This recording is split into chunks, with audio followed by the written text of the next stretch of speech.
أشهد أن لا إله إلا الله.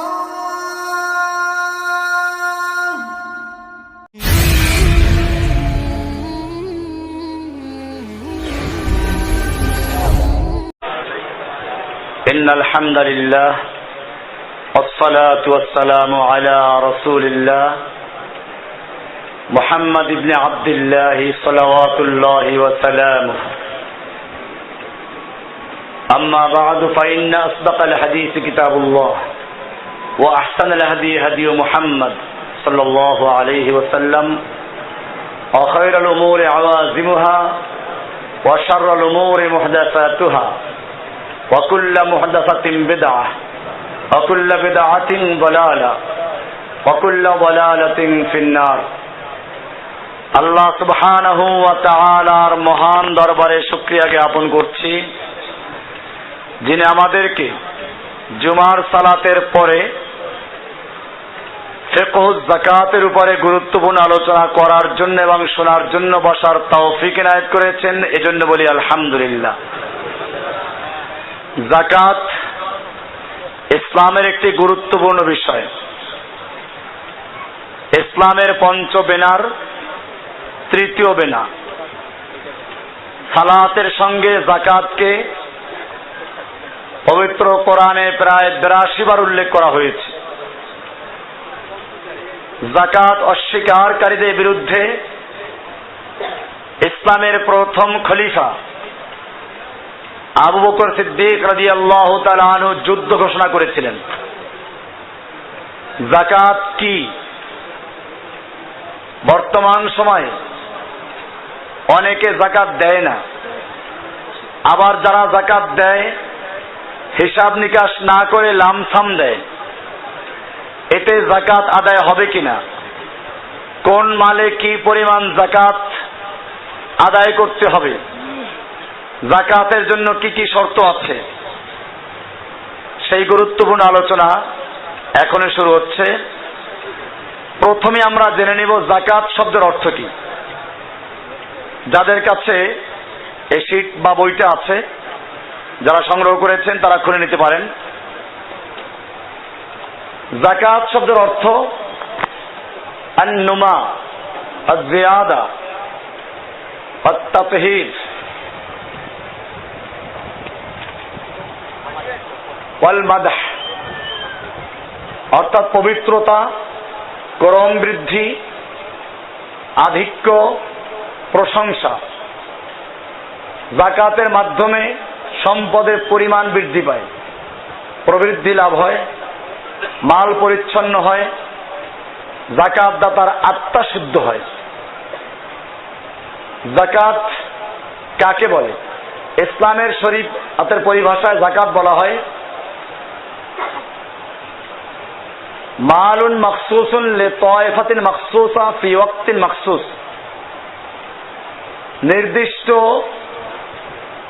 সময়ে নির্দিষ্ট মালের মধ্যে নির্দিষ্ট লোকের জন্য ধনীদের মালের মধ্যে নির্দিষ্ট অংশ, অর্থাৎ নির্দিষ্ট মাল বলতে নেশাব পরিমাণ মাল, নির্দিষ্ট সময় বলতে চন্দ্রমাস হিসেবে 1 বছর পূর্ণ হলে, নির্দিষ্ট খাতে অর্থাৎ কোরআনে বর্ণিত 8টি খাতে নির্দিষ্ট অংশ, যা সামনে আলোচনায় আসবে, ব্যয় করার নাম হচ্ছে যাকাত। ফিকহুস সুন্নাহ আলবানির লেখা বই 2 খণ্ডের 5 নং পৃষ্ঠায় বলা আছে এরকম। ইসলামী বিশ্বকোষ, এতে বলা হয়েছে যাকাত বলা হয় ধনসম্পদের যে নির্দিষ্ট অংশ শরিয়াতের বিধান মোতাবেক আল্লাহর পথে ব্যয় করা মানুষের উপরে ফরজ, তাই হলো যাকাত। ইসলামিক ফাউন্ডেশন বাংলাদেশ কর্তৃক রচিত 21 নম্বর ভলিউমের 475 নম্বর পৃষ্ঠা। এক কথায় ইসলাম ধর্মের বিধান মোতাবেক দরিদ্র মুসলিমদের কল্যাণার্থে ধনী মুসলিমদের জন্য ধন সম্পদ দান করার আবশ্যকীয় যে অংশ রয়েছে তাই হলো যাকাত। যাকাতের শাব্দিক অর্থ এবং আবিধানিক অর্থের মধ্যে মিলটা কি? যাকাতের মাধ্যমে মাল বৃদ্ধি পায়, যাকাতের মাধ্যমে যাকাত দাতার আত্মা শুদ্ধ হয়, যাকাতের মাধ্যমে মালের ভিতরে বরকত আসে। আল্লাহ সুবহানাহু ওয়া তাআলা এই যাকাতকে ফরজ করেছেন মালের উপার্জনের কষ্টের ভিত্তিতে। রেকাজ, যে মাল অমুসলিমদের মাল জমির ভিতরে পাওয়া গেছে, এটাতে তেমন কষ্ট নেই, এজন্য এখানে বেশি যাকাত, 5 ভাগের 1 ভাগ যাকাত। আর যেখানে উভয় দিকের কষ্ট আসে সেখানে 20 ভাগের 1 ভাগ। বিস্তারিত আলোচনা আমরা একটু পরে করবো ইনশাআল্লাহ। আর যেখানে একটু কষ্ট আছে তবে বেশি না, সেখানে 10 ভাগের 1 ভাগ। এরকম বিষয়গুলো সামনে আসবে। যাকাত এর মাধ্যমে ইহসানুন ইলাল খালক, আল্লাহর সৃষ্টির প্রতি দয়া করা হয়। ওয়া হিয়া তুহরাতুন লিল মাল মিন আদ-দানাস, মালকে ময়লা মুক্ত করা হয়, অর্থাৎ ধনীদের মালের মধ্যে গরিবদের যে অংশ বেশি আছে সেই অংশ দূর করে দিয়ে মালকে পবিত্র করা হয়। ওয়া হিসানাতুল লাহু মিনাল আফাত, এবং যাকাতের মাধ্যমে মাল বিপদ মুক্ত হয়। উবুদিয়াতুল লিরাব্বি সুবহানাহু ওয়া তাআলা, আর সবচেয়ে বড় কথা হচ্ছে আল্লাহর আনুগত্য প্রকাশ করা হয়। পবিত্র কোরআনে আল্লাহ সুবহানাহু ওয়া তাআলা বলছেন, খুয মিন আমওয়ালিহিম সাদাকাতান তুতাহহিরুহুম ওয়া তুযাক্কিহিম বিহা, আপনি তাদের মালের থেকে সাদাকা গ্রহণ করুন, তুতাহহিরুহুম, যা তাদেরকে পবিত্র করবে, ওয়া তুযাক্কিহিম, এবং পরিচ্ছন্ন করবে।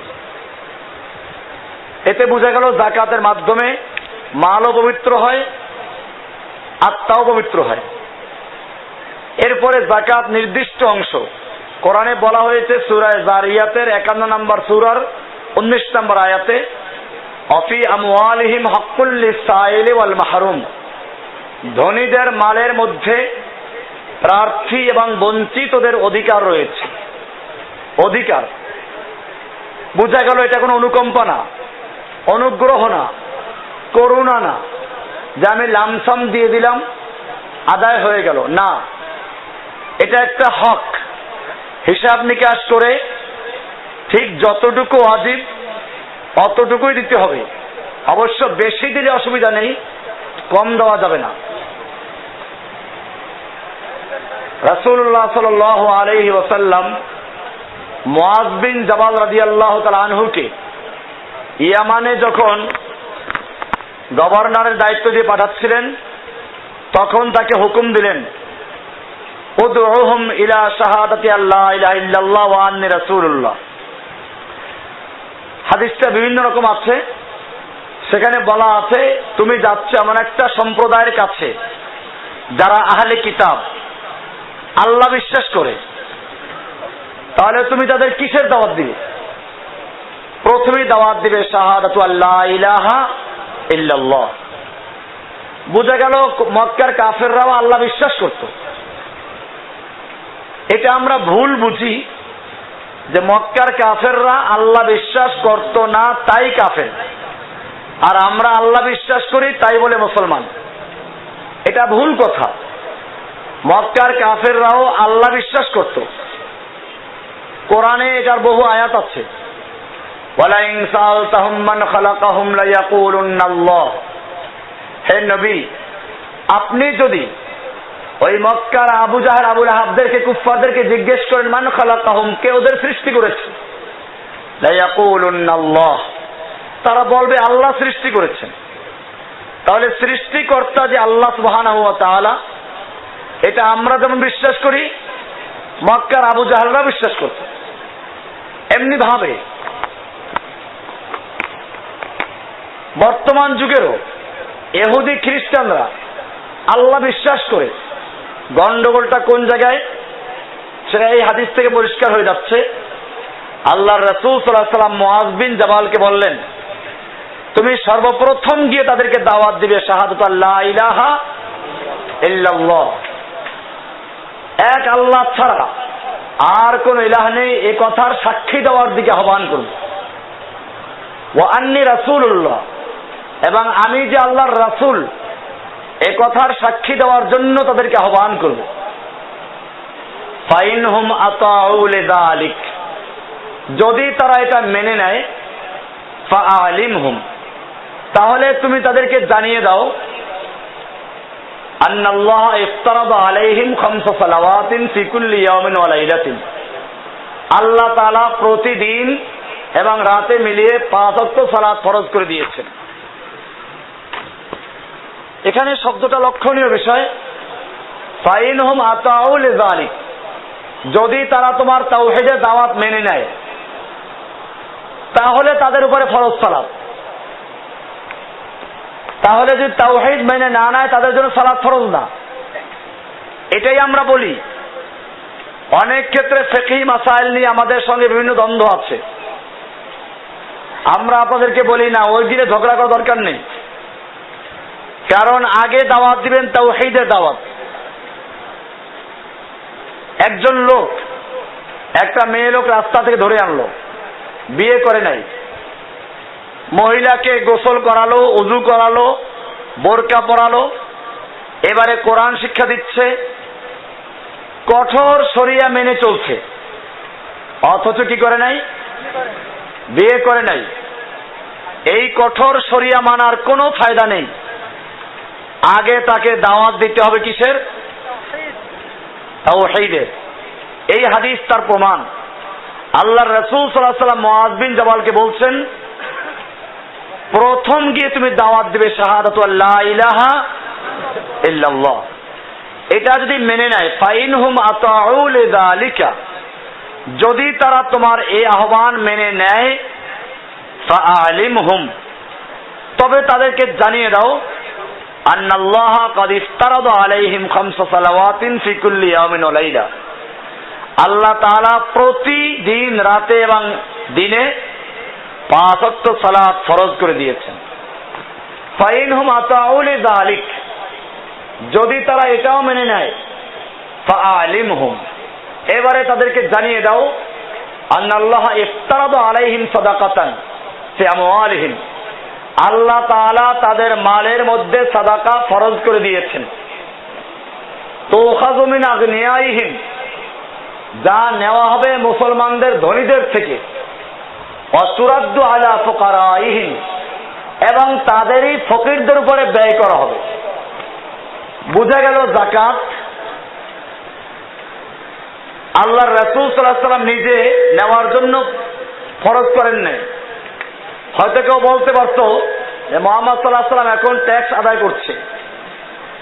এখানে পরিষ্কার করে দেওয়া হয়েছে, না, তুখাযু মিন আগনিয়াইহিম, মুসলিমদের ধনীদের থেকে নেওয়া হবে, ওয়া তুরাদ্দু আলা ফুকারাইহিম, এবং তাদের ফকিরদের মাঝে ব্যয় করা হবে। যাকাত ফরজ, এর অসংখ্য দলিল রয়েছে। সূরা বাকারার 110 নম্বর আয়াতে বলা হয়েছে, ওয়া আকিমুস সালাত ওয়া আতুজ যাকাত, তোমরা সালাত কায়েম করো, যাকাত আদায় করো। সালাতের সঙ্গে যাকাতের ফরজকে বলা হয়েছে। গত জুমে আমি আলোচনা করেছিলাম, আমরা বলি সালাত, নামাজ, রোজা। নামাজ রোজা কোরআনের ভাষা নয়। কোরআনের ভাষা হচ্ছে সালাত এবং যাকাত, সালাত এবং সিয়াম না। কারণ হচ্ছে এই, একজন মানুষ যখন সালাত আদায় করতে আসে, তার পাশে একজন গরিব, রিকশাওয়ালা, দিনমজুর, অসহায় লোক, এতিম সালাত আদায় করছে। ধনী যখন তার গরিব অবস্থা দেখবে, তাকে সাহায্য করবে। এইভাবেই সালাত এবং যাকাতের সম্পর্ক। তাছাড়া সালাতের মাধ্যমে সামাজিক বন্ধন সৃষ্টি হয়, যেটা আমরা আল্লাহর নবীর একটা হাদিস থেকে বুঝি, আল্লাহর নবী কাতারে দাঁড়িয়ে বলতেন, সালাতের কাতারে, তারাসসু, কাতার সোজা করে নাও, ওয়ালা তাখতালিফু, কাতার বাঁকা করো না। কাতার বাঁকা হলে কি হবে? ফায়ুখালিফুল্লাহু বাইনা কুলুবিকুম, আল্লাহ তাআলা তোমাদের অন্তরের মধ্যে বক্রতা সৃষ্টি করে দিবেন। এতে বোঝা যায় যে সালাতের কাতার শুধু সালাত পর্যন্ত সীমাবদ্ধ নয়, এটা হচ্ছে মুসলিম উম্মার একটা সামাজিক বন্ধন সৃষ্টি করা। এ কারণেই বলা হয়েছে সালাতের কাতার আঁকা বাঁকা হলে মুমিনদের মনের মধ্যে বক্রতা সৃষ্টি হয়, সামাজিক জীবনে প্রভাব পড়বে। তাহলে সালাত হচ্ছে সামাজিক বন্ধন, আর যাকাত হচ্ছে সেই বন্ধনের মাধ্যমে সহযোগিতা। এই কারণেই সালাত এবং যাকাতের সম্পর্ক। কোরআনে বলা হয়েছে ফাইন তাবু আকামুস সালাতা, যদি লোকেরা তওবা করে এবং সালাত কায়েম করে, ওয়া আতাউজ যাকাত এবং যাকাত আদায় করে, ফাখাল্লু সাবিলাহুম, তাহলে তোমরা এদের রাস্তা ছেড়ে দাও। বুঝা গেল সালাত কায়েম করা এবং যাকাত আদায় করা পার্থিব জীবনে জানমালের নিরাপত্তার জন্য শর্ত। সালাত কায়েম করা, যাকাত আদায় করা পার্থিব জীবনের নিরাপত্তার জন্য শর্ত। যারা এগুলো করবে না তাদের রাস্তা ছেড়ে দেওয়া যাবে না, রাস্তা আটকে দেওয়া হবে। আল্লাহ বলছেন ফাইন তাবু আকামুস সালাত, যদি তারা তওবা করে এবং সালাত কায়েম করে, ওয়া আতাউজ যাকাত এবং যাকাত আদায় করে, ফাকাল্লু সাবিলাহুম, তাহলে তোমরা ওদের রাস্তা ছেড়ে দাও। সূরা তাওবা 9 নম্বর সূরা 5 নম্বর আয়াত। এমনি ভাবে হাদিসেও বলা হয়েছে বুনিয়াল ইসলাম আলা খামসাতিন, ইসলামের বিনা 5টি জিনিসের উপরে, তার মধ্যে একটি হচ্ছে যাকাত। হাদিসটা সহিহ বুখারীর 8 নম্বর হাদিস, তিরমিজি 2609 নম্বর, মুসলিমের 19 নম্বর হাদিস। এইভাবে অনেকগুলো হাদিস এবং আয়াতে যাকাতের ফরজিয়াত সম্পর্কে আলোচনা করা হয়েছে। এবারে আমরা আলোচনা করব যাকাতের নেসাব। নেসাব কি জিনিস? নেসাব হলো ন্যূনতম সংখ্যা, পরিমাণ, অর্থাৎ যেই পরিমাণ সম্পদ থাকলে যাকাত ফরজ হয়, ওই পরিমাণকে বলা হয় কি? নেসাব। কি বলা হয়? নেসাব। যেই পরিমাণ মাল থাকলে পরে একজন লোকের উপরে যাকাত ফরজ হয়, ওই পরিমাণের নাম হচ্ছে নেসাব। নেসাব কি পরিমাণ হবে এটা আমরা আলোচনা করব। যাকাত ওয়াজিব হয় কিসের উপরে, তার উপর ভিত্তি করে। 5 প্রকার মালের মধ্যে যাকাত ফরজ। কয় প্রকার? 5 প্রকার মালের মধ্যে যাকাত ফরজ। 1 নম্বর হচ্ছে স্বর্ণ, রৌপ্য, বর্তমান প্রচলিত মুদ্রা, অলংকার, এরকম শেয়ার, সিকিউরিটি, এসব টাকা পয়সা, এগুলি 1 প্রকার অন্তর্ভুক্ত। 2য় প্রকার হচ্ছে ব্যবসায়িক ও বাণিজ্যিক পণ্য, শিল্প ও কোম্পানির উপর যাকাত। 3য় হচ্ছে শস্য ও ফলমূলের যাকাত। 4র্থ হচ্ছে গবাদি পশুর উপর যাকাত। 5ম হচ্ছে খামারে উৎপাদিত সম্পদের উপর যাকাত। এই 5 প্রকার মালের মধ্যে যাকাত ফরজ। আমরা এবারে আলোচনা করছি যাকাত ফরজ হওয়ার জন্য শর্ত কি। প্রথম শর্ত হচ্ছে মুসলিম হওয়া। অমুসলিমের উপরে যাকাত ফরজ না। ওই যে বললাম বিয়া করে নাই, শরিয়া মেনে ঘর সংসার করার কোনো অর্থ নেই, এরকম ভাবে শরিয়াতের যে কোনো আমলের জন্য মুসলিম হওয়া শর্ত। প্রথম শর্ত ইসলাম, মুসলিম হওয়া। সুতরাং কোন কাফের উপরে যাকাত ফরজ হবে না, যেটা আমরা আগের হাদিস থেকেও জানলাম। আল্লাহ রাসূল মুআজকে বললেন যে তুমি ওদেরকে প্রথমে দাওয়াত দাও, লা ইলাহা ইল্লাল্লাহ দাওয়াত, এটা মেনে নিলে তারপরে জানিয়ে দাও যে তাদের উপরে ফরজ 5 ওয়াক্ত সালাত, ফরজ যাকাত। দ্বিতীয় শর্ত হচ্ছে মুক্ত এবং স্বাধীন মানুষ হওয়া, আল হুররিয়াত, স্বাধীন হওয়া। সুতরাং কোনো কৃতদাস, অধীনস্থ গোলাম এর উপরে যাকাত ফরজ হবে না, কারণ তার মাল তো মালিকের মাল। 3 নম্বর শর্ত হচ্ছে মালিকে নিসাব হওয়া, মাল থাকলেই যাকাত হবে না, নিসাব পরিমাণ মাল থাকতে হবে। নিসাবের পরিমাণ আমরা একটু পরে আলোচনা, এক একটা এক এক নিসাব একটু পরে আলোচনা আসবে ইনশাআল্লাহ। 4 নম্বর শর্ত হচ্ছে নিসাব পরিমাণ মালের মালিক হলেই যাকাত ফরজ হবে না, যতক্ষণ পর্যন্ত ওই নিসাব পরিমাণ মাল তার কাছে 1 বছর পরিমাণ স্থায়ী না থাকবে। মনে করুন স্বর্ণের নিসাব 7.5 তোলা স্বর্ণ, আপনি আজকে এটার মালিক হলেন, তারিখটা লিখে রাখবেন যে আল্লাহ তাআলা আপনাকে এই দিন এই পরিমাণ মালের মালিক বানিয়েছে। ইসলামের পরিভাষায় আজকের থেকে আপনি ধনী, আল্লাহ আপনাকে ধনী বানিয়েছে, এটা লিপিবদ্ধ করে রাখা। এরপরে চন্দ্র বৎসর হিসেবে, চন্দ্র বৎসর সূর্য না, সৌর বৎসর না, বরং কি হবে চন্দ্র বৎসর হিসেবে 1 বছর যেদিন পূর্ণ হয়ে গেল ওই দিন আপনার যাকাত আদায় করা ফরজ হয়ে গেল। এর আগে আপনি নিসাবের মালিক হয়েছেন, আপনার উপরে যাকাত ফরজ হয়েছে, কিন্তু এখনই আদায় করা ফরজ না। 1 বছরের আগে যদি আপনার যাকাতের মাল মালিকের হাতে চলে যায়, নিসাব পরিমাণ না থাকে, তাহলে আর যাকাত দেওয়া ফরজ হবে না। এজন্য 4 নম্বর শর্ত হচ্ছে,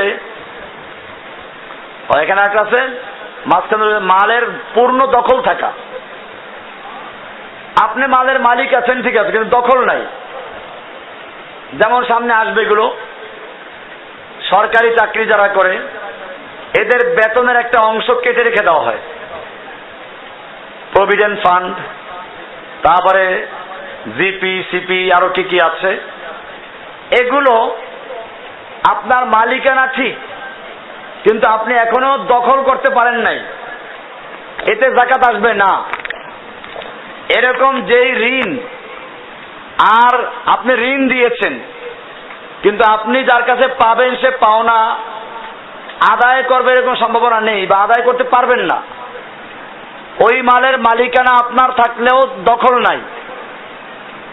এজন্য 4 নম্বর শর্ত হচ্ছে মালের উপর পূর্ণ দখল থাকা। 5 নম্বর শর্ত হচ্ছে 1 বছর পূর্ণ হওয়া, আগে আলোচনা করলাম, এটা হাদিসে বলা আছে। আয়েশা রাদিয়াল্লাহু তাআলা থেকে বর্ণিত, ইয়াকুলু লা যাকাতা ফি মালিন, কোন মালে যাকাত আসবে না, হাত্তা ইয়াহুল আলাইহিল হাউলু, যতক্ষণ 1 বছর পূর্ণ হবে। অবশ্যই এই মাল বলতে এই স্বর্ণরৌপ্য এবং এই জাতীয় যেগুলো টাকা পয়সা, এই জাতীয় বিষয়। ফসলের যাকাতের মাসলা ভিন্ন আসবে। 5 নম্বর শর্ত ছিল বছর পূর্ণ হওয়া, এখানে লিখে দিয়েছি যে চন্দ্র বৎসর হতে হবে, আপনারা পড়ে নেবেন। 6 নম্বর শর্ত হচ্ছে সম্পদের প্রকৃত বৃদ্ধি বা অনুমিত বৃদ্ধি। এটা একটা ইসলামের পরিভাষা। আসলে ইসলাম যাকাত ফরজ করে কোন মালের উপরে? যে মাল বৃদ্ধি পায়, যে মাল বৃদ্ধি পায়। এখন বৃদ্ধি পাওয়া 2 রকম হতে পারে। একটা হলো বাস্তবিক বৃদ্ধি পায়, যেমন গরু ছাগল এগুলো বাচ্চা দেয়, বৃদ্ধি পায়। ব্যবসায়ের মাল, ব্যবসা করলে মাল বাস্তবিক বাড়ে। আর একটা হচ্ছে স্বর্ণ আপনি ঘরে রেখে দিলেন, বিক্রি করলেন না, তো শরীয়তের পরিভাষায় এটাও বাড়ে, কারণ এটাকে ব্যবসায় লাগালেই বাড়ত, আপনি লাগান নাই বিদায় বসে আছে, এটার জন্য হুকমান অনুমিত বৃদ্ধি পেল। তো এটা একটা পরিভাষা ইসলামের, যে সমস্ত মাল বৃদ্ধি পায় বা পাওয়ার যোগ্যতা আছে ওই মালের মধ্যে যাকাত আসবে। আর যেই মাল এরকম না তার মধ্যে যাকাত আসবে না। 7 নম্বর শর্ত হচ্ছে আন ইয়াকুনা যায়েদান আনিল হাজাতিল আসলিয়া ওয়া মা উইদ্দা মিনাল আমওয়ালিল কিনিয়া ওয়াল ইস্তেমাল। যাকাত ফরজ হওয়ার জন্য মৌলিক চাহিদা পূরণের জন্য যা প্রয়োজন তার অতিরিক্ত সম্পদ হতে নিসাব পরিমাণ, অতিরিক্ত মাল হবে নিসাব পরিমাণ। সুতরাং যে সমস্ত মাল সামান জীবন যাপনের জন্য রাখা হয়েছে, বসত বাড়ির জন্য, পরিধেয় বস্ত্রের জন্য, আসবাবপত্রের জন্য, নিজের ব্যবহারের গাড়ির জন্য, এরকম কলকারখানার জন্য, এগুলোর যাকাত নেই। এরপরে একটা বিষয় আছে, নাবালিগ শিশু এবং পাগলের উপরে যাকাত আসবে কিনা। এই ব্যাপারে ওলামাদের 2 রকম মত আছে, বিস্তারিত দেখে নেবেন। আমরা এটা আপনাদের পড়ার জন্য ছেড়ে দিলাম, কারণ 2 রকম মতই আছে। একটা মত আছে নাবালিগ শিশুর উপর যাকাত ফরজ না, দলিল দেওয়া আছে হাদিস তাদের পক্ষে। আল্লাহ রাসূল সাল্লাল্লাহু আলাইহি ওয়াসাল্লাম বলছেন 3 প্রকারের মানুষের থেকে কলম তুলে রাখা হয়েছে। কয় প্রকার? হাদিসটা দেখেন দেওয়া আছে 11 নম্বর পৃষ্ঠায়। আনিন নাইম হাত্তা ইস্তাইকিযা, ঘুমন্ত ব্যক্তি যতক্ষণ পর্যন্ত সজাগ না হবে সে যা করবে এজন্য সে গুনাহগার হবে না বা তার উপরে কোনো শরীয়ত বর্তাবে না। এজন্য ঘুমন্ত অবস্থায় স্বপ্নে খাইলো বা স্বপ্নে দোষ হলো, এতে রোজা ভাঙবে না। কি জন্য? যেহেতু যতক্ষণ পর্যন্ত সে ঘুমে আছে অতক্ষণ পর্যন্ত সে শরীয়তের আইনের আওতা মুক্ত। দ্বিতীয় হচ্ছে ওয়ানিল মুবতালা হাত্তা ইয়াবরা, পাগল ব্যক্তি যতক্ষণ পর্যন্ত ভালো না হবে, মানসিক রোগী। 3 নম্বর হচ্ছে ওয়ানিস সবি হাত্তা ইয়াকবারা, শিশু যতক্ষণ পর্যন্ত সে বয়স্ক না হবে, বালেগ না হবে। এই হাদিসটার রেফারেন্স দেওয়া আছে এখানে আবু দাউদের হাদিস নাম্বার 4400, এবং আরো অনেক কিতাবের দলিল দেওয়া আছে। এই হাদিসের কারণে ওলামায়ে কেরামদের একটা গ্রুপ বলছেন যাকাত নাবালেগের মালের মধ্যে ফরজ হবে না, পাগলের মালের মধ্যেও যাকাত ফরজ হবে না। অপরদিকে আরেকটা হাদিসে বলা আছে ইবতাগু বিআমওয়ালিল ইয়াতামা হাত্তা লা তাকুলহা সাদাকা, এতিমের মাল যার কাছে সংরক্ষিত আছে, আমানত আছে, সেজন্য ওই মালের মধ্যে ব্যবসা বাণিজ্য করে যাতে করে সাদাকা এটাকে খেয়ে না ফেলে, যাকাত দিতে দিতে শেষ না হয়ে যায়। এই হাদিস থেকে বোঝা যায় যে যাকাত এতিমের মালের মধ্যেও দিতে হবে। আরো একটা হাদিস আসছে, যারা পরে হাদিস দেখেন, মানউল ওয়ালিয়া ইয়াতিমিন মালান, যে ব্যক্তি কোনো এতিমের মালের দায়িত্বপ্রাপ্ত হলো, মোতাওয়াল্লি হলো, ফালিয়াত্তাজির বিহ, সেজন্য এতিমের মালে নিয়ে ব্যবসা করে, ওয়ালা ইয়াদাহু, এমনি ফেলে রাখবে না, অলস রেখে দেবে না, হাত্তা লা তাকুলহু সাদাকা, যাতে করে সাদাকা এটাকে খেয়ে না ফেলে, নিঃশেষ করে না দেয়। তো এই হাদিসের কারণে অনেকে বলেছে নাবালেগের মালের মধ্যেও সাদাকা বা যাকাত আসবে, কিন্তু হাদিসটা দুর্বল। এই কারণে যারা বলেছেন নাবালেগের মালের মধ্যে যাকাত আসবে না তাদের মতটাই বেশি শক্তিশালী। এরপরেও সতর্কতার জন্য যাকাত দিয়ে দেওয়া হয়, সেটা ভালো। এবারে আমরা আলোচনা করব কোন মালে কি পরিমাণ যাকাত ফরজ। স্বর্ণ, রৌপ্য, টাকা পয়সা, এগুলোর মধ্যে যাকাত ফরজ হবে 40 ভাগের 1 ভাগ। কি পরিমাণ হলে? আপনারা এটার 13 নম্বর পৃষ্ঠার নিচে দেখেন লেখা আছে স্বর্ণের নিসাব। যাকাতের জন্য বিবেচ্য সর্বনিম্ন স্বর্ণ মুদ্রা হচ্ছে 20 মিসকাল, 20 মিসকাল বা 20 দিনার, অর্থাৎ 20টা স্বর্ণ মুদ্রা হইলে তারপর যাকাত ফরজ। আর একটা মিসকালের পরিমাণ হচ্ছে 4.25 গ্রাম। তাহলে 20 মিসকালে হবে 85 গ্রাম খাঁটি স্বর্ণ। 85 গ্রাম। 7.5 তোলা আমরা আগে হিসেবে বলতাম, এখন বর্তমান গ্রাম দিয়ে হিসেব করা হয়। তাতে আছে 85 গ্রাম খাঁটি স্বর্ণ, যা আমরা বলি 7.5 তোলা বা 7.5 ভরি। এই পরিমাণ স্বর্ণের উপরে যাকাত আসবে। রূপা যদি হয় তাহলে 200 দিরহাম বা 200 রৌপ্য মুদ্রা। একটা রৌপ্য মুদ্রার পরিমাণ হচ্ছে 2.975 গ্রাম। তাহলে 200 দিরহামের পরিমাণ আসতেছে 595 গ্রাম। সতর্কতার জন্য আমরা বলি 600 গ্রাম রূপার পরিমাণ হলে তার উপর যাকাত ফরজ। মিশ্র ধাতব, স্বর্ণের সঙ্গে খাদ মিলানো থাকে বা স্বর্ণ দিয়ে অন্য কিছু মিলিয়ে তারপরে করা হয়, এক্ষেত্রে পরিমাণ যেটা বেশি হবে সেটা ধর্তব্য হবে। মনে করুন স্বর্ণ আছে 55% আর তামা আছে 45%, তাহলে এটাকে স্বর্ণের অলংকার ধরা হবে। আর যদি তামা হয় 45 ভাগ আর স্বর্ণ হয়, তামা হয় 55 ভাগ, স্বর্ণ হয় 45 ভাগ, তাহলে তামা ধরতে হবে, যাকাত আসবে না এটাতে। অলংকারের ক্ষেত্রে এটা আমরা দেখব, অলংকার ব্যবহৃত যে অলংকার তাতে যাকাত আসবে কিনা, এটাও একটা বিতর্কিত মাসআলা। এখানে দুটো হাদিস দেওয়া আছে, দেখবেন আপনারা। সেখানে বলা আছে, উম্মে সালামা থেকে বর্ণিত, তিনি বলেন কুনতু আলবিসু আওদাখান মিন যাহাবিন।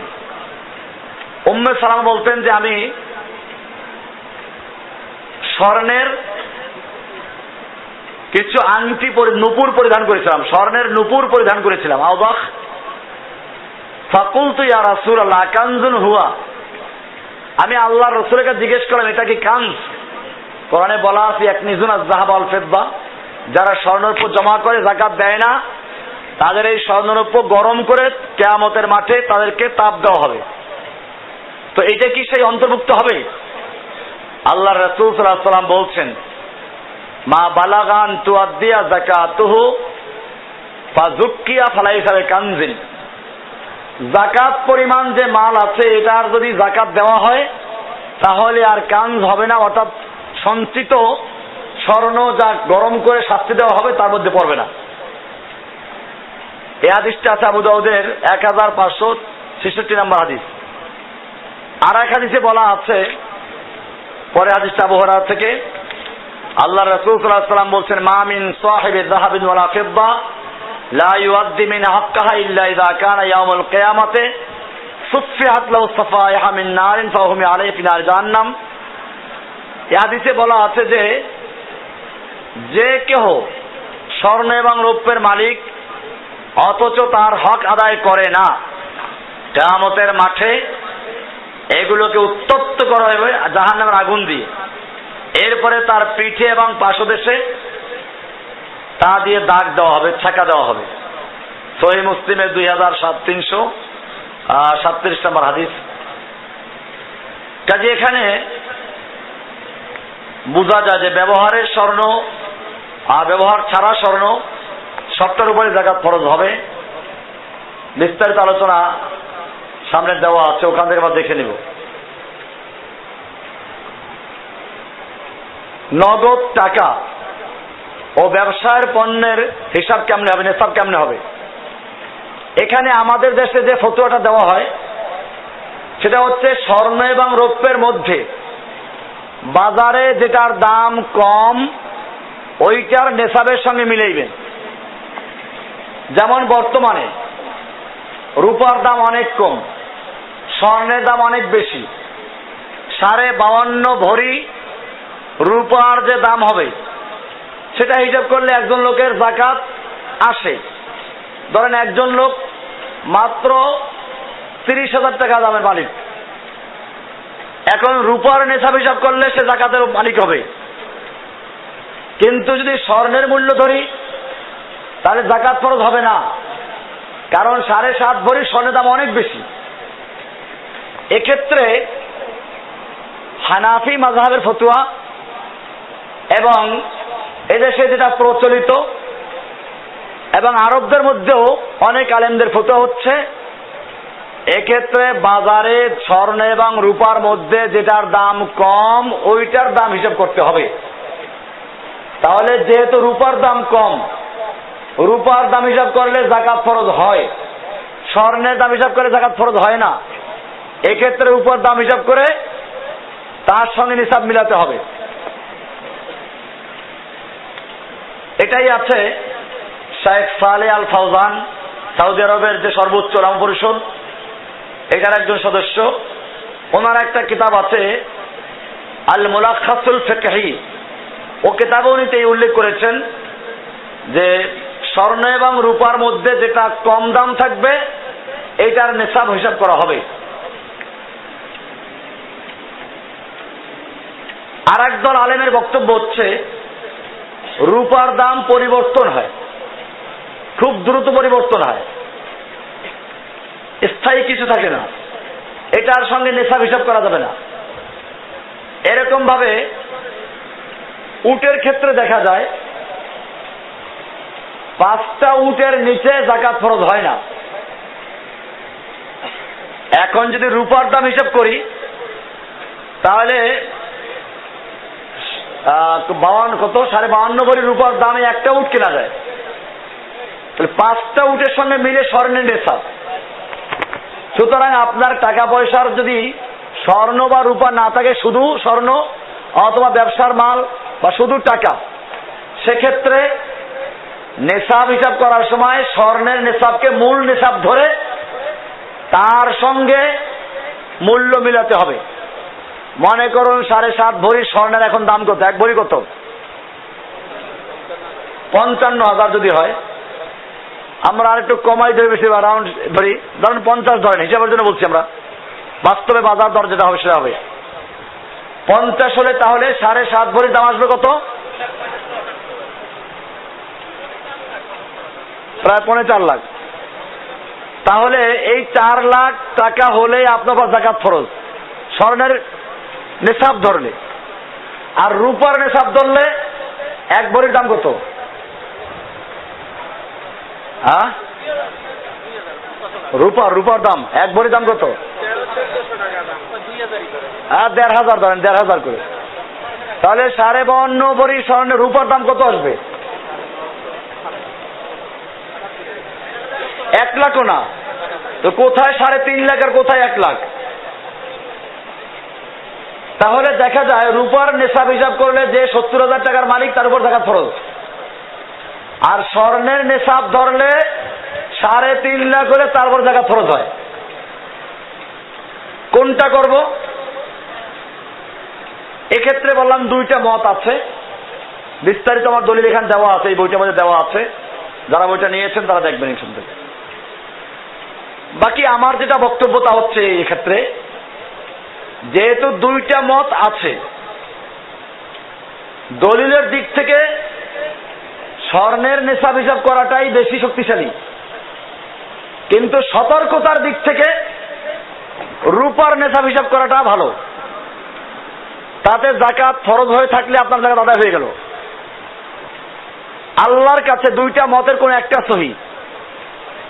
স্বর্ণেরটা যদি হিসাব করি তাহলে যাকাত আসে না আমার উপরে, আমি 1 লাখ টাকার মালিক। আর রূপার নিসাব হিসাব করে যাকাত ফরজ হয়। আমি সতর্কতার জন্য কি করব? রূপারটা কি মূল ধরে, অর্থাৎ 2টার মধ্যে বাজার দর যেটা কম ওইটা ধরে যাকাত আদায় করে দিব। এটাই সতর্কতার জন্য সবচেয়ে ভালো। তো দলিলের দিক থেকে স্বর্ণের নিসাবটা শক্তিশালী বেশি, সতর্কতার জন্য রূপার নিসাব হিসাব করাটা বেশি সতর্কতার পক্ষে।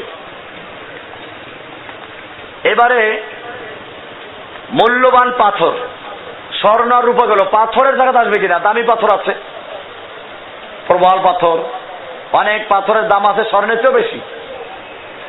এটা যদি ব্যবহারের জন্য হয় তার যাকাত নাই, বা এমনি ঘরে ফেলে রাখলো যাকাত নাই।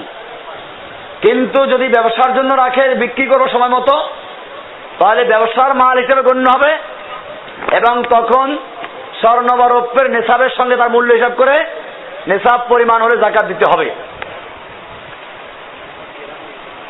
এমনি ভাবে ভাড়ার আয়, অনেকগুলো বাড়ি আছে আপনার বা গাড়ি আছে, এই গাড়ি বাড়ি এগুলোর যাকাত, গাড়ি যদি আপনি বিক্রি করার জন্য রাখেন তাহলে ওই গাড়ির মূল্য হিসাব করে যাকাত দিতে হবে। আর যে গাড়ি বিক্রির জন্য না, রাস্তায় চালাবার জন্য, আয় করার জন্য, এক্ষেত্রে গাড়ির মূল্যের উপর যাকাত আসবে না, যাকাত আসবে গাড়ির আয়ের উপরে।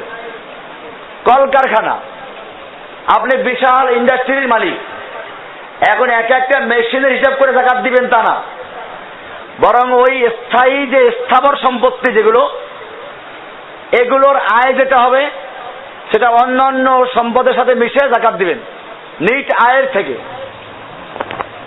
10টা বাড়ি আছে আপনার, একটায় থাকেন, বাকি 9টা ভাড়া দেন। এখন ওই বাড়ির মূল্য হিসাব করে যাকাত ফরজ হবে না, যাকাত ফরজ হবে কিসের উপরে? আয়ের উপরে। আপনি 10টা গাড়ির মালিক, রাস্তায় গাড়ি চলে, গাড়ির মূল্য আছে এক একটার দাম 10 লাখ করে, 1 কোটি টাকা। এই 1 কোটি টাকার যাকাত না, যাকাত আসবে কিসে? আয়ের উপরে। এটা হচ্ছে বাড়ি, তারপরে কলকারখানা, ইন্ডাস্ট্রি, এসব বিষয়ের যাকাত। চাকরিজীবীদের ভবিষ্যৎ তহবিল, যেটা আগে বলেছিলাম, প্রভিডেন্ট ফান্ড যেটা আছে, এটার যাকাত দিতে হবে না, দিবেন আপনি হাতে পেলে তারপরে, বাধ্যতামূলক যারা কেটে রাখা হয় এটার যাকাত হাতে পাওয়ার পরে দিতে হবে, এর আগে না।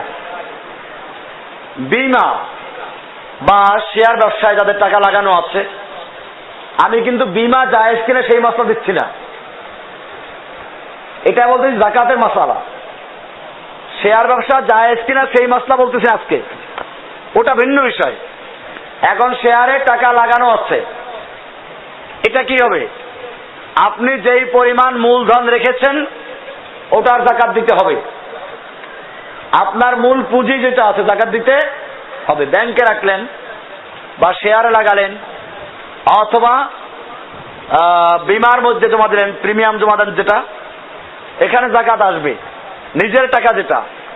আর বাকি যেটা ওখানে যুক্ত হয়েছে ওটা যেহেতু সুদ, ওটার যাকাত আসবে না। আর যে হালাল ব্যবসায় কেউ টাকা লাগায়, সেক্ষেত্রে নিজের মূলধন এবং ব্যবসায় যা যুক্ত হলো পুরোটা মিলে যে পরিমাণ হয় তার যাকাত আসবে। এটা এরকম মনে করুন, আপনার কাছে বছরের শুরুতে যেদিন আপনি ধনী হলেন সেদিন আপনার কাছে মাল ছিল 1 লাখ টাকা। এরপরে বছরের মাঝখানে আরো 50,000 যুক্ত হলো, বছরের শেষে গিয়ে আরো 50,000, এখন 2 লাখ টাকা আছে বছর শেষে। আপনি এখন যাকাত দেবেন কত টাকার? 2 লাখ টাকার। অর্থাৎ বছরের শুরুতে নেশাব পরিমাণ মালিক হওয়ার পরে মাঝখানে যা যা তার সাথে যুক্ত হতে থাকবে, বছরান্তে শেষে গিয়ে যা থাকবে পুরোটা যাকাত আসবে। এমন না যে আপনার ওই 1 লাখ টাকার যাকাত এখন দিবেন, মাঝখানে যে 50,000 যুক্ত হলো ওটা যাকাত 1 বছর পরে আবার দিবেন, তা না। নেশাবের মালিক হওয়ার জন্য 1 বছর পূর্ণ হতে হবে, বাকি মাঝখানে যেগুলো নেশাবের মালিক হওয়ার পরে যা যুক্ত হবে ওটা মূল নেশাবের সঙ্গে যুক্ত হয়ে যাকাত দিতে হবে। আপনি এখন গরুর মালিক, যেই পরিমাণ গরু হলে যাকাত ফরজ হয়, 30টা গরু, আপনার উপর যাকাত ফরজ হলো, আজকে ফরজ হলো। বছরের মাঝখানে এই 10টা গরুতে 10টা বাচ্চা হলো, এখন গরু হলো 40টা। তো তাহলে কি করবেন? ওই 40টা গরুর যাকাত দিবেন। অনেকে আছে ভুল বুঝে নেশাব পরিমাণ হলো ওই পরিমাণ বাদ দিয়ে অতিরিক্ত যা হবে তার যাকাত দিবে। মনে করুন 1 লাখ টাকা তার যাকাত আছে, বা নেশাবের মালিক হলে ধরেন 70,000 টাকায়, এখন বাকি সে হিসাব করে 70,000 বাদ দিয়ে অতিরিক্ত যেটা তার যাকাত দিব না, এটা না। নেশাবের মালিক হওয়ার পরে আপনার মূল যে সম্পত্তি তার উপর যাকাত ফরজ হবে। তো এটা হলো আরেকটা বিষয়। এরপরে অবৈধভাবে পাওয়া বা হারাম উপার্জনে যাকাত নাই। মনে করুন অবৈধ উপার্জন কয়েক রকম হয়। একটা হচ্ছে মানুষের জন্য ক্ষতিকর, যেমন মৃত্যু জন্তুর গোশত বা পচা গোশত বিক্রি করে পয়সা উপার্জন করলো। হোটেলওয়ালা অনেক সময় করে কুকুর জবাই করে মানুষকে খাওয়ায়, এরকম মরা গরু খাওয়ায়। তো এরকম যদি কেউ খাওয়ায় মরা মুরগি, বাজারে মুরগি ব্যবসায়ী যারা, সে 500 মুরগি নিয়ে বাজারে উঠলো, 100 মুরগি মরে গেছে। সহজ উপায়, হোটেলকে দিয়ে দাও। হোটেলে দিয়ে দিল, হোটেলওয়ালা সুন্দর করে তেলে ভাজি করে তারপরে ভুনা করে খাওয়াই দিল। এই চিকেন গ্রিল যারা খান, এটা কি মরা মুরগি খান নাকি তা বলা উপায় নাই। তো এই জন্য সতর্কতা অবলম্বন করা জরুরি। তাছাড়া বাইরে আসলে গোশত খেতে সাবধানতা অবলম্বন করা জরুরি আরো কারণে। এরা যারা জবাই করে বিসমিল্লাহ পরে কিনা তাও তো নিশ্চয়তা নাই। আজকেই আপনারা যে ইনশাআল্লাহ ইফতার করলে তাদেরকে গরু খাওয়ানো হবে, এটা আমি নিজে জবাই করেছি। 2টা গরু গত রাত্রে জবাই করে দিয়েছি নিজে, আলহামদুলিল্লাহ, যাতে করে এখানে কোনো সন্দেহ না থাকে। তো যাই হোক, মাঝখানে একটা কথা বলে দিলাম। বিষয়টা হচ্ছে, তো এগুলো হচ্ছে যা মানুষের জন্য ক্ষতিকর। শূকরের মাংস, মাদক দ্রব্য, এগুলোতে যাকাত ফরজ হবে না। চুরি করা সম্পদ, ছিনতাই করা সম্পদ, ডাকাতি করা সম্পদ, ঘুষের সম্পদ, এতে যাকাত নাই। এরপর হলো যে দ্বিতীয় পর্যায়, যে অবৈধ সম্পত্তি উপার্জন। কারো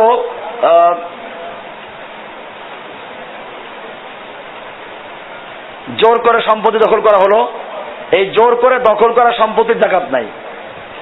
এরকম ভাবে নিষিদ্ধ বা অবৈধ কাজ সম্পাদনের বিনিময়ে প্রাপ্ত অর্থ, খারাপ কোনো কাজ করে দিল, এই কারণে তাকে টাকা দেওয়া হলো, পতিতাবৃত্তির কারণে টাকা দিল, এই টাকার যাকাত নাই। এরকম ভাবে সামাজিক যে সমস্ত অন্যায়গুলো আছে, যেগুলো হারাম কাজ, যাকাত আসবে না।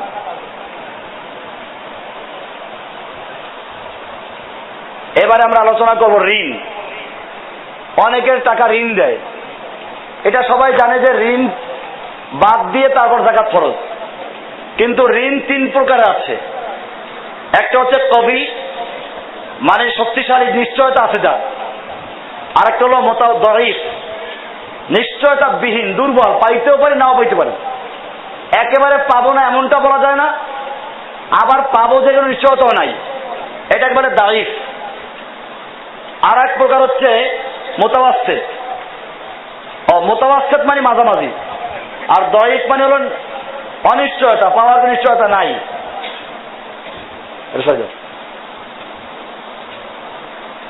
তো এই 3 প্রকারের মধ্যে প্রথম প্রকার, আপনি যে টাকা দিলেন একজনকে, এটা হচ্ছে যে ঋণ দিল, অর্থাৎ পাওনাদারের কথা বলছি আমি।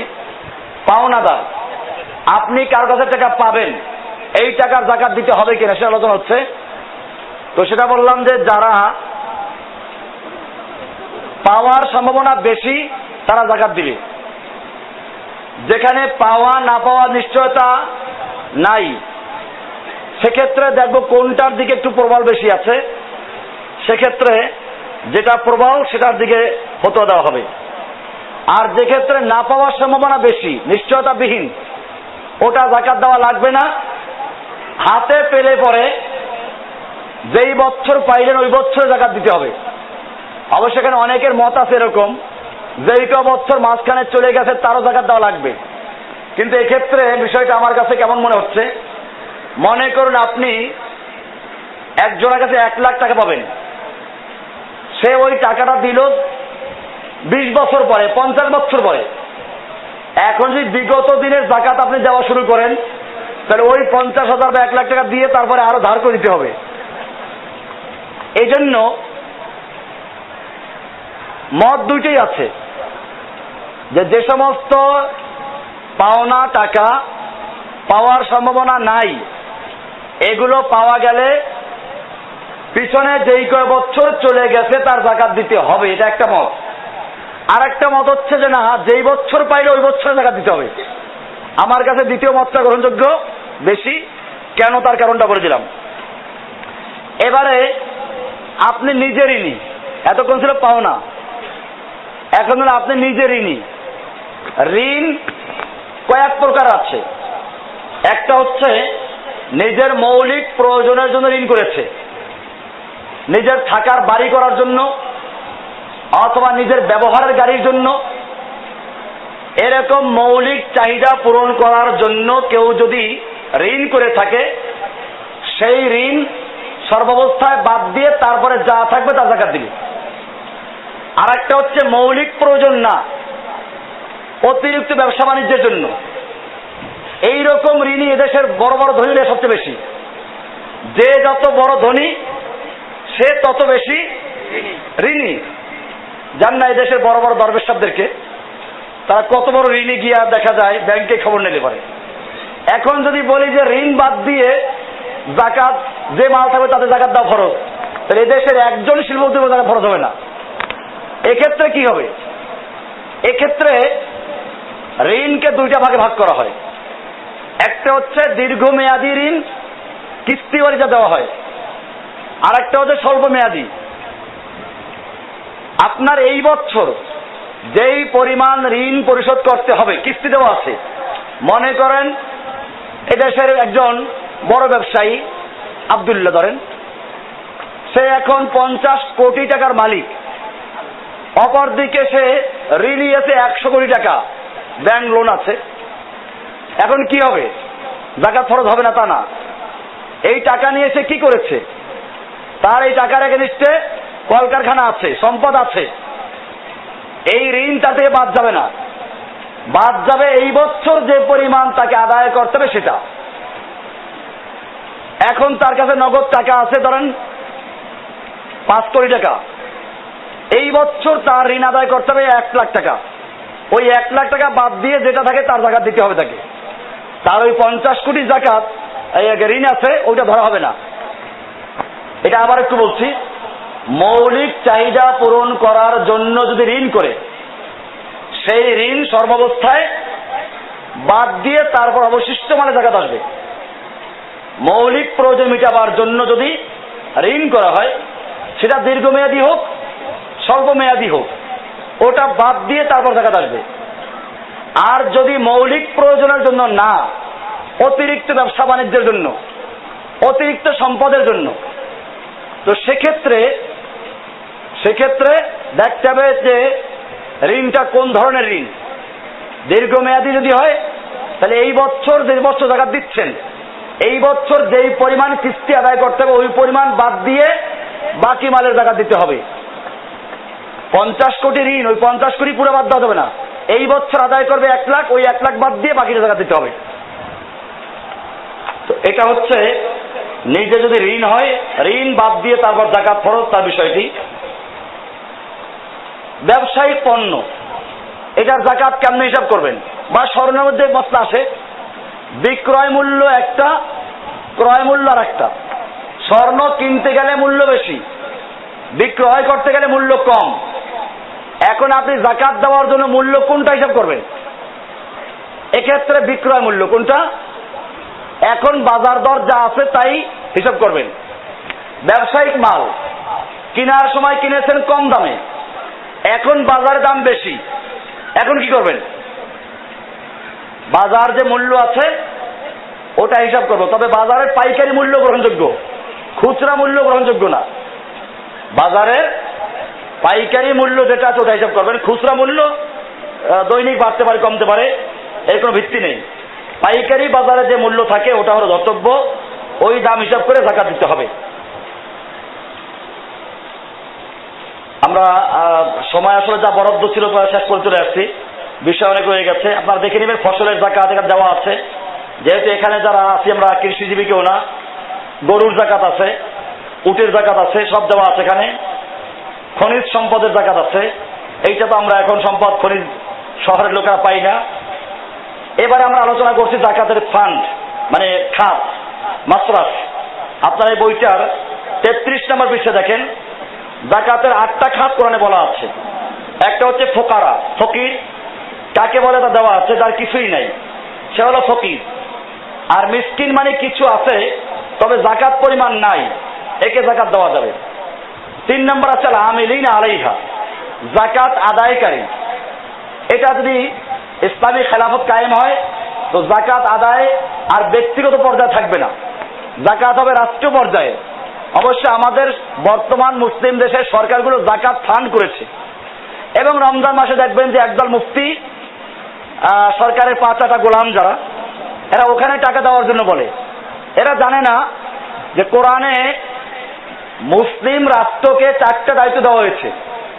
1 নম্বর আকামুস সালাত, কোরআনে বলা আছে আল্লাযীনা ইমাক্কান্নাহুম ফিল আরদ আকামুস সালাত, যে যদি তারা ক্ষমতায় আসে তাহলে 4টা কাজ করবে। 1 নম্বর আকামুস সালাত, সালাত কায়েম করবে, রাষ্ট্রীয়ভাবে সালাত কায়েম করবে। 2 নম্বর আতাউজ যাকাত, যাকাত আদায় করবে। 3 নম্বর আমারু বিল মারুফ, 4 নম্বর নাহি আনিল মুনকার। এখন 3টার খবর নাই, মাঝখান দিয়ে যাকাতের বোর্ড গঠন করলো না, এটা হবে না। এখানে রহস্য আছে। আকামুস সালাত আগে, তারপরে আতাউজ যাকাত। কেন? সালাত কায়েম করলে পরে তার মধ্যে আল্লাহর ভয় আসবে, সে আর যাকাতের টাকা তসরুফ করবে না।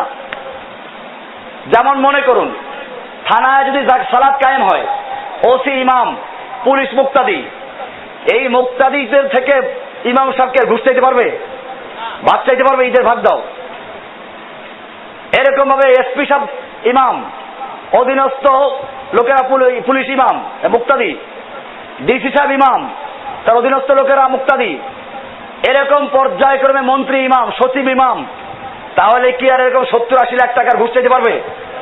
আর কালো বিড়াল ধরা পড়বে। কাজে কালো বিড়াল মার্কা লোকদের হাতে যাকাতের টাকা দেওয়া জায়েজ নাই। এই জন্য কোরআনে বলেছে আকামুস সালাত, সালাত কায়েম করবে, সালাতের মাধ্যমে কলিজার মধ্যে আল্লাহর ভয় ঢুকবে, তারপর তাকে যাকাত দাও, সে যাকাত ঠিকমতো বিলি করবে। আর যেখানে আকামুস সালাত নাই, বরং উল্টা কালো বিড়াল ধরা পড়ে, বিশ্বে কয়েকবার 1 নাম্বার দুর্নীতিবাজ হিসেবে পরিচিতি লাভ করে, এদের কাছে যাকাতের টাকাও জায়েজ নাই, এটা পরিষ্কার। 4 নাম্বার আছে আল মুআল্লাফাতু কুলুবুহুম। মুআল্লাফাতুল কুলুব মানে নৌ মুসলিম, টাকা পয়সা দিলে পরে সে ইসলামের টিকে থাকবে, নইলে চলে যাবে। বা ইসলামের শুরু দিকে কিছু অমুসলিমদের দেওয়া হতো, ইসলামের বিরোধিতা না করে সেজন্য। পরবর্তীতে এই খাতটা আছে কিনা, এটা এখানে 2টা মত আমি দিয়েছি, আপনারা দেখে নেবেন। রেকাব, রেকাব মানে হচ্ছে দাস মুক্তি। এখন বর্তমান দাস প্রথা নেই, বর্তমানে অন্যায়ভাবে যারা জেলে আছে, জেলের থেকে মুক্ত করার জন্য টাকা দেওয়া যাবে। এরকম ভাবে যুদ্ধবন্দী যারা আছে, মুসলিম যুদ্ধবন্দী, এরাই দাস মুক্তির মধ্যে পড়বে। 6 নাম্বার গারিমিন, ঋণগ্রস্ত ব্যক্তি। ঋণগ্রস্ত ব্যক্তিকে যাকাত দেওয়ার 3টা শর্ত আমি রেখে দিয়েছি এখানে, 4টা শর্ত। ঋণ করলো কেন? ন্যায়সঙ্গত কারণে ঋণ করে তাকে যাকাত দেওয়া যাবে, ঋণ পরিশোধ করার জন্য। আর ঋণ করছে কি জন্য? ঋণ করছে জুয়া খেলার জন্য, ঋণ করেছে কি করার জন্য? মদের দোকান দেওয়ার জন্য, ঋণ করেছে হারাম কাজ করার জন্য, এটা যাকাত দেওয়া জায়েজ নাই। এরকম ভাবে আরো কয়েকটা শর্ত দেখে নেবেন।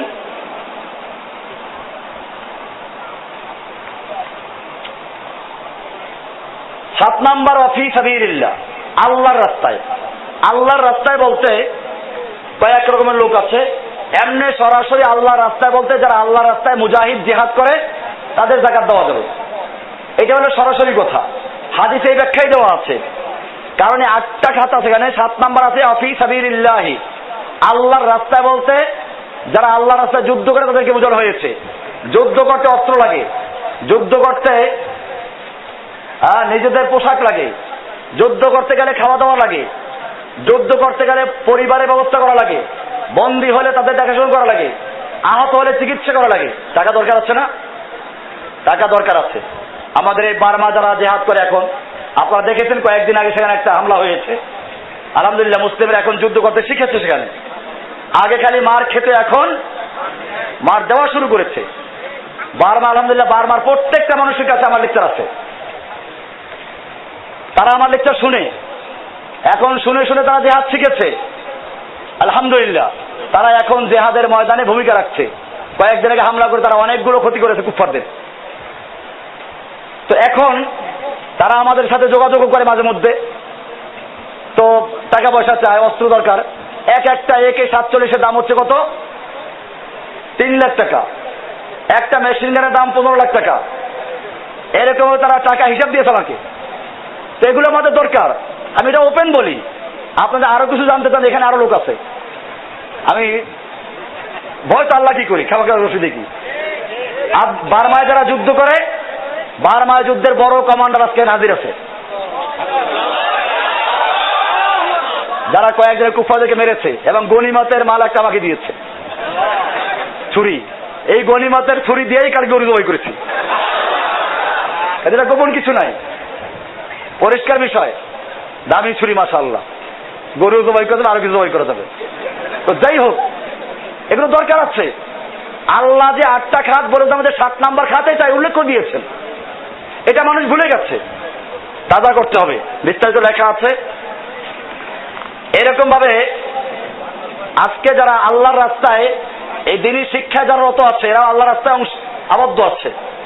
কোরআনে বলা আছে, দেখেন একটা আয়াত দেওয়া আছে এখানে, সূরা বাকারা 273 নম্বর আয়াত, লিল ফুকারাইল্লাযীনা উহসিরু ফী সাবিলিল্লাহি লা ইস্তাতিউনা দারবান ফিল আরদি ইয়াহসাবুহুমুল জাহিলু আগনিয়া মিনাত তাআফফুফ তারিফুহুম বিসীমাহুম লা ইয়াসআলুনা নাসা ইলহাফা।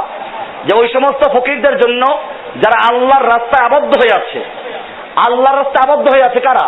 মুজাহিদিনরা জিহাদ করতে গিয়ে আল্লাহর রাস্তায় আবদ্ধ হয়ে আছে, দ্বীনি ইলম শিক্ষা করতে গিয়ে আবদ্ধ হয়ে আছে, শিক্ষা দিতে গিয়ে আবদ্ধ হয়ে আছে।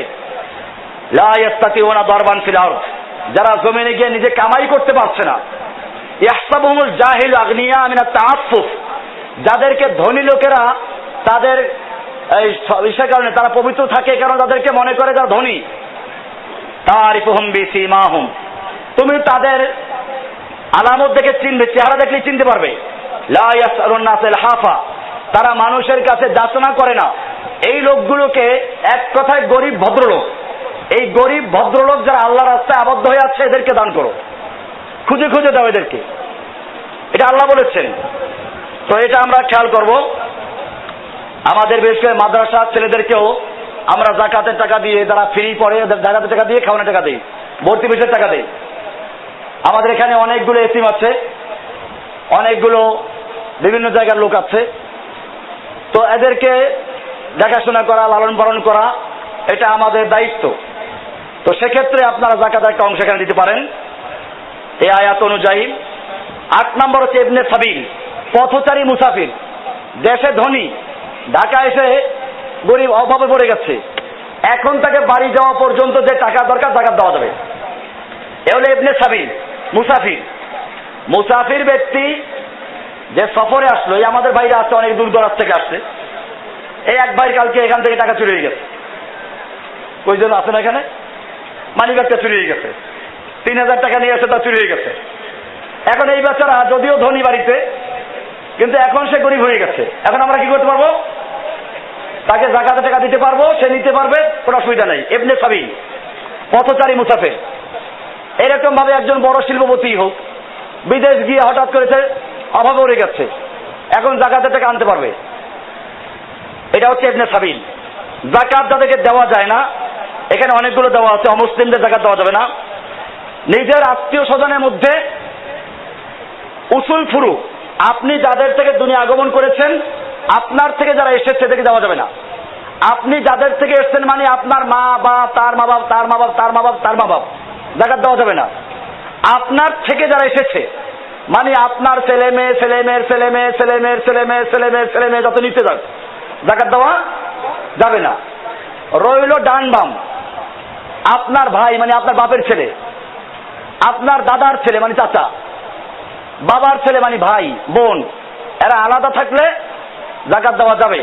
বরং সবচেয়ে কাছের লোক হিসেবে আত্মীয়তার সম্পর্ক বজায় রাখা যাবে, যাকাত দেওয়া যাবে। ভাই বোনকে দেওয়া যাবে, চাচা দেওয়া যাবে, চাচাতো ভাই, চাচাতো বোন, খালাতো ভাই, খালাতো বোন, মামাতো ভাই, মামাতো বোন, এটা যাকাত দেওয়া যাবে। দেওয়া যাবে না বাপ মা, মায়ের বাপ, বাপের বাপ, এদিক দেওয়া যাবে না। আর কি বললাম? ছেলে মেয়ে, ছেলে মেয়ের দেওয়া যাবে না। স্বামী স্ত্রী, স্বামী স্ত্রীকে যাকাত দিতে পারবে না, কারণ স্ত্রীর খরচ দেওয়া তার দায়িত্বে।